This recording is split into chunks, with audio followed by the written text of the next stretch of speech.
طریقت میں بیعت یعنی مرید کیوں ہوا جاتا ہے؟ کیا یہ سنت سے بھی ثابت ہے؟ اور ڈیٹیل میں تو ہم گفتگو نہیں کریں گے، صرف میں چند چیزیں ہی عرض کروں گا۔ اب بیعت یاد رکھیں، جو سلاسل طریقت میں بیعت ہوا جاتا ہے، مرید ہوا جاتا ہے، مرید کا معنی ارادہ کرنے والا، اور بیعت کا معنی یعنی یہ بے سے ہے، بیچنے وغیرہ کے معنی میں آتا ہے، لغوی معنی جو ہیں۔ تو مرید یعنی ارادہ کرنے والا، جو ارادہ کرے اپنے آپ کو اللہ کے قرب حاصل کرنے کے لیے، اپنے آپ کو اللہ تعالیٰ کی ذات کے لیے وقف کرنے کے لیے، اپنے آپ کو اللہ کی بارگاہ میں قربان کرنے کے لیے، اس معنی میں آئے گا، ٹھیک ہے مرید۔ تو مرید انسان حقیقت میں اللہ ہی کا ہوتا ہے، اور شیخ کامل وہی ہے جو اس کے ہاتھ پہ بیعت کرے، بظاہر تو اس نے اس کی طرف ارادہ کرا تو اس کا بھی مرید کہہ دیتے ہیں مجازی معنی میں۔ تو شیخ وہی ہے جو اس کے ہاتھ پہ بیعت ہو تو وہ اس کو اللہ کا مرید بنا دے، اس کے دل میں اللہ کے قرب کی تڑپ پیدا کر دے، نہ صرف تڑپ پیدا کرے بلکہ اس کو اس راہ معرفت کا راہ قرب خاص کا راستہ بھی بتائے، رہنمائی بھی کرے، اور اپنی روحانیت سے مدد بھی کرے، وہ کہلاتا ہے شیخ کامل۔ اور یہ ہوتا ہے بیعت کا فلسفہ، جو حقیقی فلسفہ ہے۔ اس تو آج کل بیعتیں ہیں وہ آپ کے سامنے ہی ہیں، جو حقیقت ہے وہ میں عرض کر رہا ہوں۔ اب آپ علیہ السلام یاد رکھیں، بیعت کرنا، یہ جو ہم سلاسل طریقت میں بیعت ہوتے ہیں، نہ یہ فرض ہے نہ واجب ہے، یہ ذہن نشین ہے۔ ہم جو سلاسل طریقت میں بیعت ہوتے ہیں، نہ یہ فرض ہے نہ واجب ہے۔ بعض جاہل لوگ اس کو اس طریقے سے بیان کرتے ہیں، ایسا لگتا ہے یہ فرض ہے یا واجب ہے، معاذ اللہ۔ تو جو چیز اللہ نے فرض یا واجب نہیں کی، کوئی دوسرا اس کو فرض و واجب بنا کے پیش کرے تو یہ بھی گمراہی ہے، اس سے بچنا بھی ہے اور لوگوں کو سمجھانا بھی ہے۔ آگے ہم اس میں انشاءاللہ گفتگو کرتے ہیں۔ تو یاد رکھیں، طریقت میں بیعت ہونا، سلاسل طریقت میں بیعت ہونا، کسی بزرگ کے ہاتھ پہ بیعت ہونا، نہ یہ فرض ہے نہ واجب ہے، بہتر ہے، بہتر کے درجے میں ہے، اور اس کی جو اصل ہے وہ سنت سے ثابت ہے۔ آپ علیہ السلام نے بیعت رضوان فرمائی صلح حدیبیہ پر، تو 1400 صحابہ نے آپ علیہ السلام کے ہاتھ پہ بیعت کی۔ اسی طرح رسول اللہ نے مختلف مواقع پر مختلف بیعتیں لی ہیں۔ کبھی آپ نے اسلام پہ بیعت لی، کبھی رسول اللہ نے ارکان اسلام پر بیعت لی ہے، کبھی جہاد پہ بیعت لی ہے، جہاد پہ بھی آپ علیہ السلام نے بیعت لی ہے، وہ بھی سنت ہے۔ اسی طرح کبھی توبہ پہ بیعت لی ہے،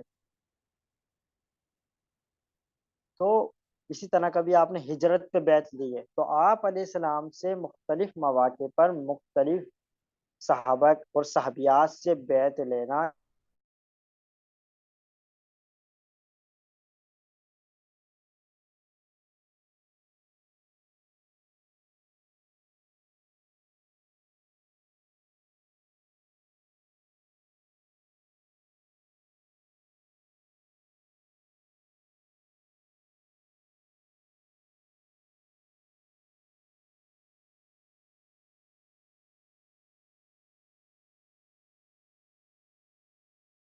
خواتین سے جب خواتین سے بیعت لیں گے، ان کو بیعت کریں گے تو شرعی پردے کے ساتھ۔ خواتین کا اپنے شیخ سے، اپنے پیر سے، اپنے مرشد سے، اور اپنے دینی استاد سے، اگرچہ چاہے وہ دینی استاد ہو چاہے دنیاوی استاد۔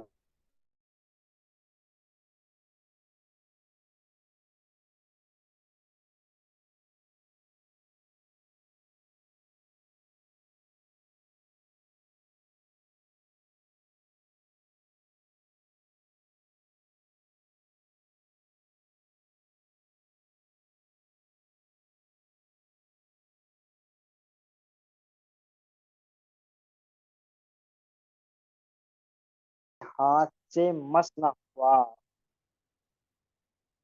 ریکارڈنگ نہیں ہو رہی تو اس کو رہنے دیں. آپ کا دست مبارک کبھی کسی اجنبی عورت کے ہاتھ سے مس نہیں ہوا. اس حدیث کو صاحب بخاری نے روایت کیا ہے. اب رسول اللہ سے زیادہ پاکیزہ کون ہوگا؟ رسول اللہ سے زیادہ کس سے زیادہ روحانیت حاصل ہوگی؟ رسول اللہ سے زیادہ کس کو آنکھوں کا پردہ حاصل ہوگا؟ اس کے باوجود رسول اللہ خواتین سے صرف زبانی بیعت لیتے، مردوں سے ہاتھ پہ ہاتھ رکھ کے یا چادر کے ذریعے سے، جس طرح بیعت کا طریقہ ہوتا ہے مشائخ کا، اور خواتین سے آپ علیہ السلام صرف زبانی بیعت لیتے. بعض اوقات یہ کہ بیچ میں کوئی چادر وغیرہ کا ذریعہ رکھا گیا ہے، یعنی ڈائریکٹ آپ کے ہاتھ پہ ہاتھ کبھی کسی غیر محرم کا مس نہیں ہوا. تو نہ رسول اللہ سے کوئی زیادہ روحانیت والا ہے ان ولیوں میں کیا ہوگا، انبیاء میں بھی نہیں ہے، نہ کوئی پاکیزہ نگاہ والا ہے. اس کے باوجود رسول اللہ نے شرعی پردے کا اہتمام فرمایا اور اس کی تعلیم دی. تو معلوم ہوا خواتین بھی اگر بیعت ہوں گی تو شرعی پردہ اپنے شیخ سے لازم ہے، ضروری ہے، اور اپنے استاد سے بھی لازم و ضروری ہے. بعض جگہوں پہ اس کا اہتمام ہی نہیں کیا جاتا، وہ گمراہ لوگ ہیں، ان سے بچنا ضروری ہے آپ کا. ہمارے جد طریقت خواجہ خواجگان خواجہ حضور باقی باللہ خواجہ قاضی عبد الرحیم باغدروی، انہیں قاضی کا خطاب بارگاہ رسالت سے عطا ہوا تھا. بہت بڑے ولی کامل ہوئے ہیں. عالم یہ تھا کہ بیداری کے حالت میں علماء کو مجلس رسول میں پیش کر دیا کرتے تھے. جو صوفیہ ہوتے تھے، علماء ہوتے تھے، آپ کے تقوی کا عالم یہ تھا. سرکار باغدرہ رحمۃ اللہ تعالی علیہ کا آپ کو مزار سالک آباد شریف میں ہے کہ جب گھر میں کوئی خاتون آ جاتی، اہلیہ کی دوست وغیرہ یا کوئی غیر محرم رشتہ دار ہو، تو آپ گھر میں تشریف نہیں لے کے جاتے تھے، یا وہ جس کمرے میں وہ خاتون ہو اس کمرے میں تشریف کبھی لے کے نہیں جاتے تھے. اسی طرح آپ روزانہ بیٹھتے تھے روحانی علاج کے لیے، تعویذات وغیرہ کے لیے اور سالکین کی طریقت کے لیے. تو خواتین کا ایک الگ پورشن تھا، جس طرح بنا دیا جاتا ہے پارٹیشن تھا، یعنی مکس گیدرنگ نہیں تھی، الگ سے پارٹیشن تھا.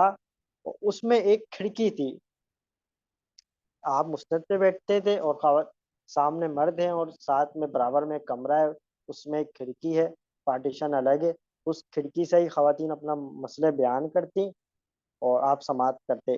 بعض اوقات ایسا ہوتا خواتین ظاہر جو آپ کی مریدہ ہی تھیں اور آپ کی ظاہر آپ ایک عمر رسیدہ تھے، اس کے باوجود پردے کا شرعی عالم یہ تھا کہ جو آپ کی مریدائیں تھیں، خواتین تھیں، وہ آپ کو دیکھنا چاہتی، کھڑکی کھولتی تو آپ اسی وقت ڈانٹ دیا کرتے پردہ ڈالو. تو کاملین کا یہ طریقہ ہوتا ہے. اب آپ دیکھ لیں آج کے لوگوں کا کیا طریقہ کار ہے، مزارات پہ کیسے لوگ بیٹھے ہوئے ہیں، خانقاہوں میں کس طرح کے لوگ بیٹھے ہوئے ہیں اور کس طریقے سے مس یوز کیا جا رہا ہے. باقاعدہ یہ صحابزادے بالخصوص بہت بگڑے ہوئے ہیں.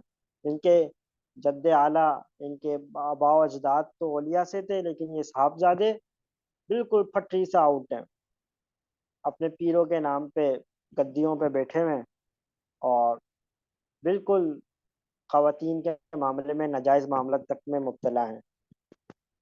ان لوگوں سے بچنے کا حکم ہے. تو بہرحال میں نے یہ حدیث پیش کری آپ کو بخاری شریف کی، میری ساری گفتگو پہ یہ حجت ہے. ٹھیک ہے.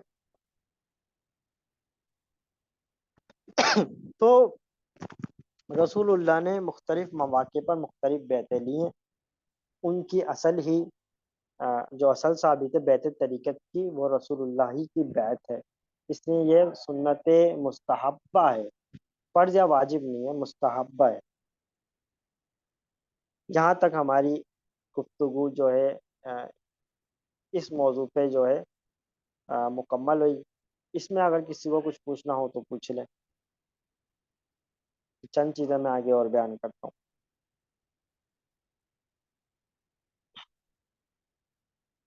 اچھا، بعض لوگ کہتے ہیں، یقیناً کسی کو کچھ نہیں پوچھنا، جب بعض لوگ ہمارے ہی لوگوں میں صحیح العقیدہ ہیں، آپ کو ایسے ملیں گے کہ وہ کہتے ہیں جس کا کوئی پیر نہیں اس کا پیر شیطان ہے. آپ نے سنا ہوگا بہت سارے لوگوں سے. تو آیا اب یہ درست ہے یا نہیں اس کو سمجھ لیتے ہیں. تو اس پر سیر حاصل گفتگو کریے اعلیٰ حضرت فاضل بریلوی نے فتاوی افریقہ میں. باقاعدہ سوال کسی نے کیا تھا تو اس پہ آپ نے سیر حاصل گفتگو کریے, وہاں پہ آپ تفصیل دیکھ سکتے ہیں. تو یاد رکھیں جو مرشد کسے کہتے ہیں, رہنما کو کہتے ہیں. مرشد رہنما کو کہا جاتا ہے. تو ہم سب کے رہنما کون ہیں؟ رسول اللہ ہیں ہمارے مرشد, ہمارے شیخ, شیخ حقیقی, حقیقی مرشد اس پوری امت کے وہ رسول اللہ ہیں. تو جو بھلا وہ کسی سلسلے میں داخل ہو یا نہ ہو اس کے رہنما تو رسول اللہ ہی ہیں. تو جو شخص رسول اللہ کو بھی اپنا رہنما نہ مانے تو بے شک پھر وہ شیطان کا مرید ہے. اور جیسے کہ عام لوگ ہیں سب اپنا رہنما, اپنا آقا, اپنا ملجا, اپنا ہدایت کا مرکز رسول اللہ کی ذات کو مانتے ہیں. تو ان پہ یہ حکم نہیں لگایا جا سکتا. ان کا ضروری نہیں ہے کہ وہ باقاعدہ کسی کے ہاتھ پہ بیعت ہوں, کسی سلسلے میں داخل ہوں. نہیں, انہوں نے جب رسول اللہ کو اپنا رہنما مان لیا, کلمہ پڑھ لیا, بس یہ کافی ہے. تو اب بعض لوگ ہمارے گھیرتے ہیں اس طرح کی باتیں کر کے, وہ اپنے پیر صاحب کا مرید کروانا ہو, کیونکہ اب تو ایک کاروبار بن گیا ہے ایک طرح سے. پیری مریدی جو حقیقی بیعتیں ہیں یہ اپنی حقیقت سے ہٹ گئی ہے, شہرت کمانے کا ذریعہ بن گیا ہے. ہر بندے کو پیر بننے کا شوق ہے یہاں پہ. برا حال یہ, اب چاہے درس نظامی کے طلباء ہوں, آپ جا کے دیکھیں تو ہر ایک پیر بننا چاہتا ہے. اسی طرح جو گلی محلوں میں ہمارے نیک لوگ ہوں, تھوڑا نمازیں وغیرہ پڑھتے ہوں, تھوڑا ذکر و اذکار کرتے ہوں, بزرگان دین کے مزار پہ جاتے ہوں, ان کو بھی آپ کو دے دیں گے تو پتہ چلے گا انہیں بھی پیر بننے کا شوق ہے. تو یہاں ہر ایک کو پیر بننے کا شوق ہے, جبھی پیروں کی کثرت ہے اور جو بیت کی حقیقت ہے وہ موجود نہیں ہے. اب آپ ہمارے کراچی میں اورنگی ٹاؤن میں جائیں تو ہر مشہور ہے, ہر گلی کا پیر الگ, اس کی ٹوپی الگ, لباس بھی سب نے اپنا الگ الگ کیا ہوا ہے. تو یہ بدحالی ہے. لیکن ظاہر اب جب برے لوگ ہوتے ہیں تو کاملین بھی ہوتے ہیں. لوگ اسی چیز کی نقل تیار کرتے ہیں جس کی اہمیت ہوتی ہے. جس کی اہمیت ہی نہ ہو تو اس کی نقل کوئی تیار نہیں کرتا, کیونکہ اس کو کوئی خریدنے نہیں آتا, اس کا کوئی سودا کرنے نہیں آتا, اس کی کوئی تلاش میں نہیں آتا. لوگ اسی چیز کی تلاش میں آتے ہیں جس کی اہمیت ہو, جس کا مقام و مرتبہ ہو. تو ظاہر ہے اب نقلیں بھی بہت ہیں اور اصل بھی ہے. اصل مشکل سے ملے گی. جس طرح کراچی میں اصلی دودھ کا ملنا مشکل ہے لیکن مل جاتا ہے کہیں نہ کہیں, مل سکتا ہے. دیہاتوں میں تو پھر بھی مل جاتا ہے. تو اسی طرح ظاہر ہے جو حقیقی بیت ہے, پیر کامل ہے, اس کا ملنا بھی مشکل ہے. اب بیت میں یاد رکھیں دو قسم ہے بنیادی طور پہ. بیت طریقت میں جو سلاسل طریقت میں بیت کی جاتی ہے, بزرگان دین کرتے آئے ہیں, اس میں دو قسم ہے. جیسے ہم قادری سلسلے میں ہوتے ہیں, نقشبندی میں, سہروردی میں, شاذلیہ میں, وغیرہ وغیرہ. تو ایک ہوتی ہے بیت برکت, دوسری ہوتی ہے بیت ارادت. بیت برکت اور بیت ارادت. اب اس وقت جو بیت رائج ہے وہ بیت برکت ہے. اب بیت برکت کیا ہے؟ یعنی صرف حصول برکت کے لیے مرید ہو جانا. اب آپ دیکھیں نا, اکثر لوگوں سے پوچھیں آپ کیوں مرید ہوئے, کہا بھائی بے برکت حاصل کرنے کے لیے ہوئے کہ بھائی اس سلسلے کی برکت مل جائے, یا ان عالم صاحب کی یا ان بزرگ کی ہمیں برکت مل جائے. یہی مقصد ہوتا ہے, کوئی دوسرا مقصد نہیں ہوتا. اب اس کے لیے بھی شرائط ہیں. بیت برکت یہ نہیں کہ آپ ہر ایک کے ہاتھ پہ کر سکتے ہیں, نہیں. اس کی بھی بنیادی چار شرائط ہیں جو اعلیٰ حضرت نے بھی بیان کی ہیں اور دیگر بزرگان دین نے بھی بیان کی ہیں, علماء اور مشائخ نے. نمبر ایک, صحیح العقیدہ مسلمان ہو. بد عقیدہ کے ہاتھ پہ بیعت نہیں ہو سکتی, کوئی سی بھی بیعت نہیں ہو سکتی. نمبر دو, عالم دین ہو. نمبر دو, عالم دین ہو. کسی جاہل کے ہاتھ پہ بیعت نہیں ہو سکتی، یا تو کم از کم عالم صغیر ہو، بڑا عالم نہیں ہے تو چھوٹا عالم ضرور ہو۔ اب چھوٹا عالم کسے کہا ہے؟ اہل علم نے وہ اس کو کہا ہے کہ وہ علم العقائد کا مکمل علم رکھتا ہو، توحید کو شرک سے جدا کر سکتا ہو، کسی سے پوچھنے کی ضرورت نہ ہو اسے کہ یہ شرک ہے یا نہیں، اس کو خود اتنا کانسیپٹ ہو کہ اس کو پتا ہو کہ یہ چیز شرک ہے، یہ توحید ہے، یہ جملہ کفر ہے، یہ توحید عین اسلام ہے۔ کس جملہ بولنے میں ہمیں کتنی احتیاط رکھنی ہے، کہیں وہ شرک نہ ہو جائے، کفر نہ ہو جائے، اس کا مکمل علم رکھتا ہو، علم العقائد۔ یہ نہیں صرف بہار شریعت پڑھ لی تو وہ علم العقائد اس کو حاصل ہو گیا، ایسا نہیں ہوتا۔ کتب بھی پڑھ کتب سے بھی علم حاصل کرے گا، اور علماء کی صحبت سے بھی، علماء اور مشائخ کی صحبت میں بھی بیٹھ کے علم حاصل کرے گا۔ صرف ایک کتاب پڑھ کے ایسا نہیں ہوتا بندہ عالم بن جائے، قانون شریعت پڑھ لی، بہار شریعت پڑھ لی، ایسا نہیں ہے۔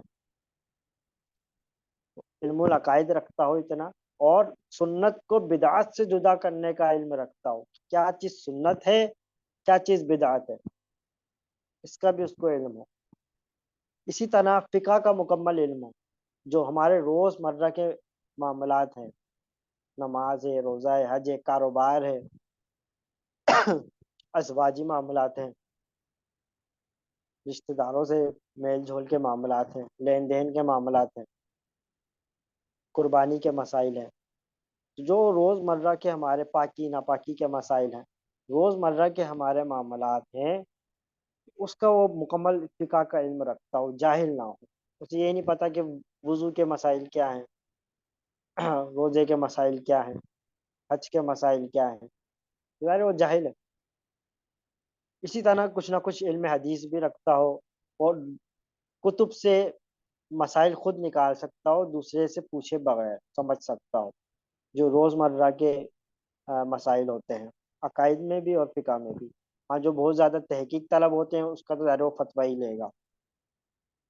اتنا علم ضروری ہے۔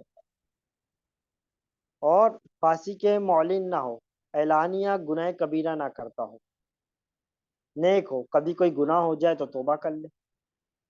ایسا تو انسان کوئی نہیں جس سے گناہ نہ ہو، یہ دعویٰ تو انبیاء کرام نے بھی نہیں کرا کہ وہ گناہوں سے پاک رہیں، حتیٰ کہ وہ معصوم تھے،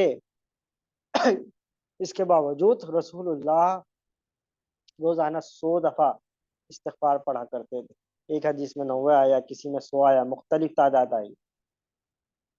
تو اولیاء نے بھی یہ دعویٰ نہیں کرا کہ وہ گناہوں سے پاک ہے، البتہ گناہوں پہ قائم نہ رہے، گناہ ہو جائے تو فوراً توبہ کر لے، تو فاسق معلن نہ ہو کہ گناہ کرے اور اس میں مبتلا رہے، اور اس کو باقاعدہ کسی شیخ کامل نے خلافت دی ہو۔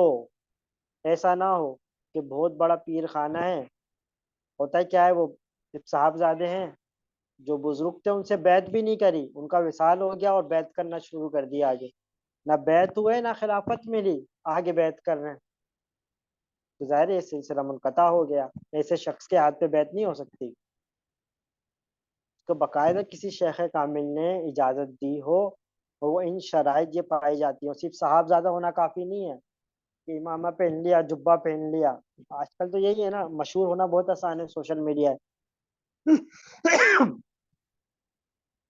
تو یہ ہے شرائط، یہ کس کی شرائط بیان کری ہے میں نے؟ بیت برکت کی، جو آج کل رائج ہے، جو آج کل رائج ہے بیت برکت، اس کی میں نے شرائط یہ بیان کری ہیں۔ تو آج کل بیعتیں یہی ہیں جو علماء کرام بیعت کرتے ہیں، ظاہر ہے ان کی بیعت یہی ہے، اس کے لیے ضروری نہیں ہے وہ صاحب تصوف ہو، یہ وضاحت آپ سمجھ لیں، یہ ضروری نہیں ہے بیت برکت آپ جس کے ہاتھ پہ کر دیں، جو بیت برکت کا مجاز ہے وہ صاحب تصوف ہو، اس کی منازل تصوف، منازل ولایت طے ہوئی بھی ہوں، ضروری نہیں ہے وہ اللہ کا ولی ہو، یعنی ولایت خاصہ رکھتا ہو، تکوینی ولایت رکھتا ہو، یہ ضروری نہیں ہے، تو بیعت ہو ہی جا سکتی ہے، اور آج کل یہی بیعت رائج ہے، بیت برکت۔ اب اس میں بھی بہت ساری چیزیں، اس میں میں نے ایک تحریر بھی لکھی تھی، بہت سارے طریقے ایسے ہیں جو مکروہ ہیں، غیر مناسب ہیں، جو ہم اس وقت رائج ہوتے جا رہے ہیں، کیونکہ میں نے جیسا کہ عرض کرا ہر ایک کو پیر بننے کا شوق ہے. اب ہوتا کیا ہے تو ایک کوئی عالم صاحب آئے بہت بڑی خانقاہ سے یا علمی خانوادے سے تعلق تھا, آئے مجلس میں تمام علماء کو اجازت دے دی.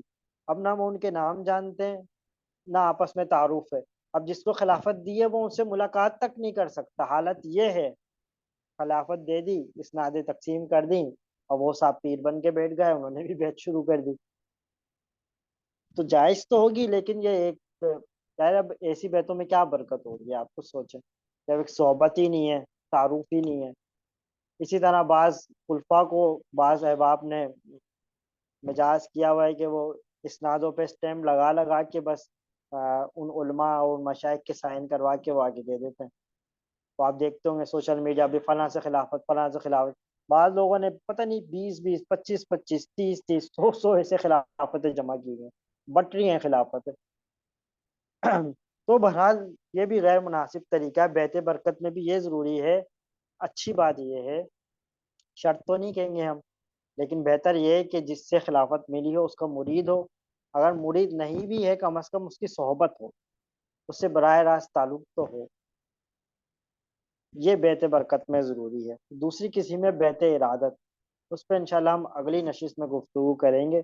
اس حوالے سے کسی کو کچھ پوچھنا ہو تو پوچھ لے ابھی تک جو گفتگو ہوئی.